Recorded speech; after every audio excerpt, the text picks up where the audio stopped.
प्रतिवर्ष मांकर दशहरा पूजा अवसर में पटामुंडई टाउन क्लब्र भाई माने तांकर पूजा मंडपरे महाप्रभुंकर वराह अवतारर मूर्ति प्रतिष्ठा करिथांती। दशहरा दिन तुहाकु तुहा वर्षा हेउथिले मध्य समस्ते बुली बुली पूजा मंडप देखुथिले और महाप्रभुंकर ए वराह दर्शन को वराह अवतार को समस्ते दर्शन करुथिले। मु मध्य सेठी महाप्रभुंकर वराह अवतारर दर्शन करुथिली। पटामुंडई टाउन क्लब्र भाई माने केवल पूजार आयोजन करंतिनी, दशहरा दिन खूब सुंदर भोजीर मध्य आयोजन करिथांती।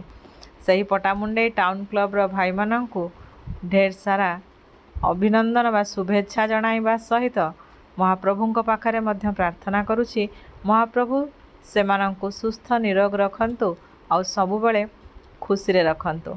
तो बंधु माने महाप्रभुंकर वराह अवतार आपण मानंकु केमति लागुछि निश्चित भाव रे कहिबे एवं समस्ते महाप्रभुंकर जय जयकार करिवे। जय प्रभु वराह।